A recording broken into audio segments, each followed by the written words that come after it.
கர்த்தருக்கு ஸ்தோத்திரம். இன்றைய வசனம். தேவன் தாமே இன்றைய வசனத்தை கொண்டு உங்களை வழிநடத்துவாராக, ஆசீர்வதிப்பாராக. ஆமென்.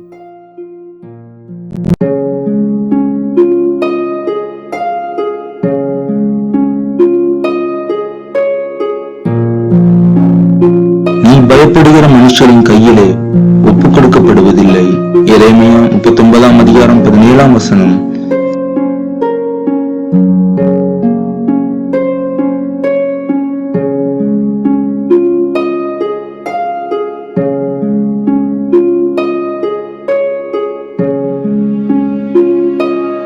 You shall not be given into the hand of the men of whom you are afraid. Jeremiah 39:17.